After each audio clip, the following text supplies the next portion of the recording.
Hi everyone.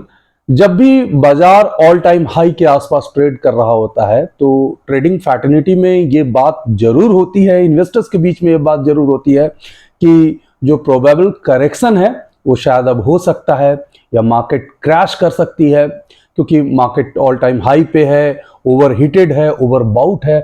तो इस तरह की बातें जरूर चलते रहती है और अभी लाइफ टाइम हाई के आसपास मार्केट ट्रेड कर रहा है, तो ऐसी बातें तो होते रहती है।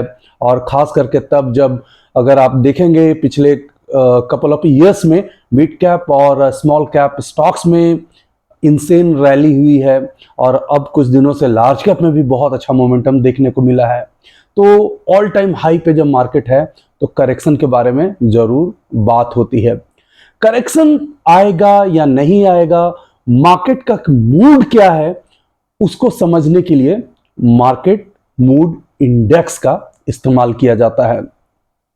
जनरली ये जो बाजार होता है वो इन्वेस्टर के सेंटिमेंट से गवर्न होता है।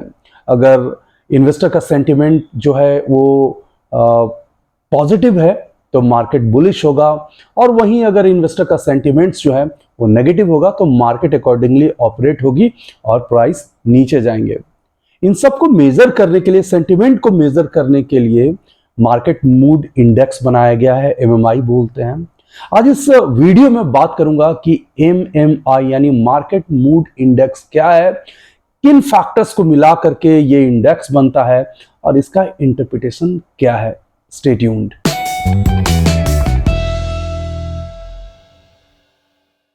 Welcome back. मेरा नाम अनुराग है, मैं सेंटिफिक कैपिटल का फाउंडर हूँ, एक सेबी सर्टिफाइड रिसर्च एनालिस्ट हूँ और एक प्रोफेशनल ट्रेडर और ट्रेनर हूँ।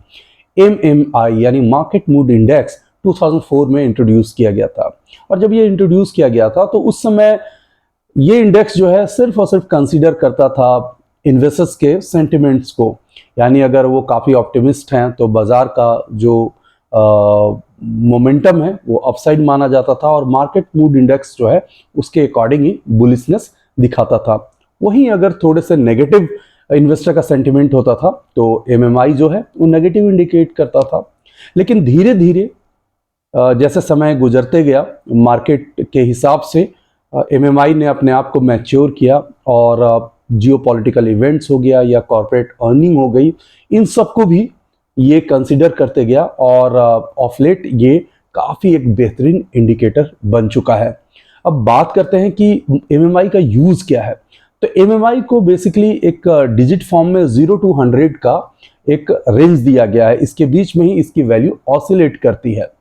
अगर इसे 50 पे अगर माना जाए, अगर 50 पे है तो माना जाएगा कि जो मूड जो है वो न्यूट्रल है।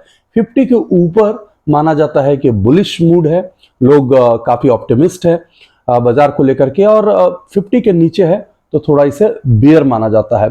इसमें भी एक कैटेगरी ऐसा होता है कि 70 से ऊपर है, जैसा कि अभी सिनारियो आप देख सकते हैं, तो 70 के ऊपर है, मार्केट एक्सट्रीमली बुलिश फेज में है, ओवर हीटेड है, ओवर बाउट है और एक बहुत अच्छे रन को एंजॉय कर रहा है, लेकिन यहाँ पे करेक्शंस के चांसेस हो सकते हैं। वहीं अगर एमएमआई 30 के नीचे होता है तो बाजार का हाल काफ़ी ख़राब होता है, लोग काफ़ी नेगेटिव होते हैं, लेकिन यहाँ पे एक बाइंग अपॉर्चुनिटी भी होती है क्योंकि एक बुल रिवर्सल के चांस बनते हैं। तो ये तो मैंने एक रेंज बता दी है। अब बात ये उठता है कि आखिर ये एमएमआई का कैलकुलेशन कैसे होता है, किन फैक्टर्स पर निर्भर करता है।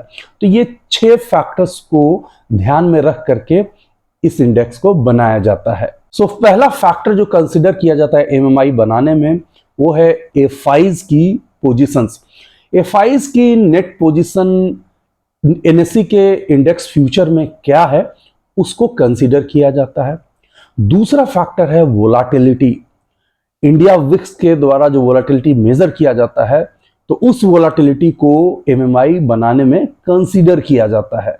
तीसरा फैक्टर है मार्केट के मोमेंटम को एमएमआई कंसीडर करता है। किस तरीके से, तो 90 डेज का ईएमए निकाला जाता है, 90 days EMA exponential moving average, उसमें से 30 डेज का एक्सपोनेंशियल मूविंग एवरेज सब्सट्रैक्ट किया जाता है और जो बचेगा उसको फिर से डिवाइड किया जाता है 90 डेज के एक्सपोनेंशियल मूविंग एवरेज से, यानी 90 EMA minus 30 EMA divided by 90 EMA, ये बाजार के मोमेंटम को बताता है। अगला फैक्टर जो एमएमआई अपने कैलकुलेशंस में कंसिडर करता है वो है मार्केट ब्रेथ को लेकर के।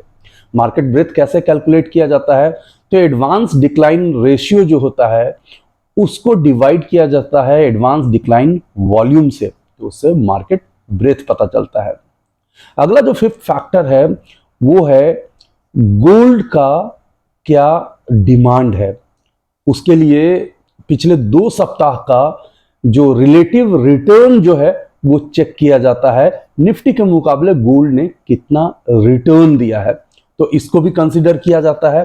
और साथ ही साथ प्राइस स्ट्रेंथ भी कैलकुलेट किया जाता है कि परसेंटेज ऑफ स्टॉक्स अपने 52 वीक हाई के आसपास जो है माइनस वैसे स्टॉक्स जो 52 वीक के लो के आसपास हैं।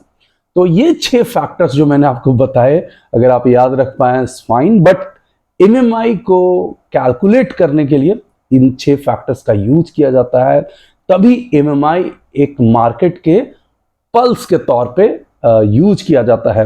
यानी जिस तरह से हमारा पल्स देख करके डॉक्टर जो है वो समझ जाते हैं कि हेल्थ कैसा है, उसी तरीके से मार्केट मूड जो है एक पल्स है। तो अगर आप एक फिनेंशियल मार्केट एनालिस्ट हैं, रिसर्च एनालिस्ट हैं, फिनेंशियल मार्केट को अच्छे से पढ़ते हैं, मार्केट के मूड को समझते हैं, तो आप मार्केट मूड इंडेक्स को देख करके समझ जाएंगे कि बाजार आपसे क्या बात कर रहा है।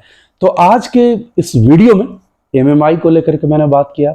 होप ये वीडियो आपको पसंद आया होगा। अभी एग्जैक्ट एमएमआई के अनुसार क्या चल रहा है, क्या रीडिंग है एमएमआई का, कमेंट सेक्शन में जरूर बताइएगा। और साथ ही साथ आप हमसे फेसबुक, ट्विटर, इंस्टाग्राम, कोरा और लिंक्डइन पे भी कनेक्ट हो सकते हैं। टेलीग्राम हमारा बिल्कुल फ्री है, वहाँ पे मैं लाइव मार्केट में अपनी एनालिसिस शेयर करता हूँ ताकि आप लोगों को अपने ट्रेड्स में मदद हो और आप सीख पाएँ इस बाज़ार में।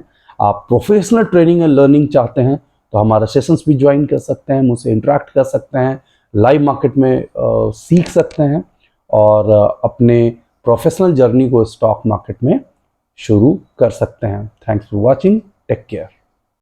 वीडियो को लाइक करें, शेयर करें, सब्सक्राइब करें और आने वाले वीडियोस के नोटिफिकेशंस के लिए बेल आइकन को दबाएं।